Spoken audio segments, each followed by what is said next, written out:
माणूस मृत्यूने घाबरत नाही, म्हणजेच मृत्यूला घाबरत नाही, पण तो घाबरतो कशाला?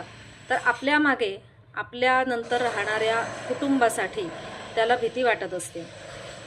माझ्या वाचनामध्ये एक गोष्ट आली होती की एका देशामध्ये रिसर्च करणाऱ्या एका ग्रुपने जजला विनंती केली होती की ज्या कैद्याला फाशीची शिक्षा देण्यात येणार आहे तर त्याला ती शिक्षा गळफास न लावता सर्पदंशाने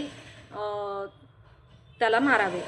आणि जजने देखील ही विनंती ॲक्सेप्ट केली आणि ज्या दिवशी त्या कैद्याला फाशी होणार होती तर फाशी न देता त्याला एका खोलीमध्ये एका खुर्चीत बांधून ठेवलं आणि त्याला हे सांगितलं की तुला फाशी होणार नाही आहे तर तुझं सर्पदंशाने तुझं मृत्यू होणार आहे.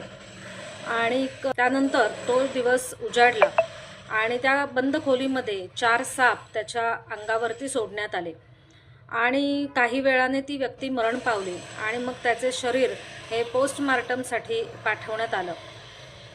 त्यामध्ये सर्व लोकांना एक वेगळाच धक्का बसला, कारण सर्वांना वाटत होतं की त्याचं मरण हे सर्पदंशाने झालं असेल, पण त्याचा मृत्यू हा हार्ट अटॅकने झालेला होता. कारण रिसर्च करणाऱ्या लोकांना माहिती होतं की हे जे साप खोलीत पाठवले होते तर ते बिनविषारी होते, पण त्या व्यक्तीला भीतीनेच हार्ट अटॅक आला. तर भीती ही किती भयंकर असते याची अनुभूती त्या कैद्याच्या मृत्यूने सर्वांना आली. तर आपल्या आयुष्यातही अशीच एक भीती असते की माझ्यानंतर माझ्या कुटुंबाचं काय होईल. तर ही भीती जेव्हा आपल्या मनात येते तेव्हा आपल्याला शांत झोप देखील लागत नाही.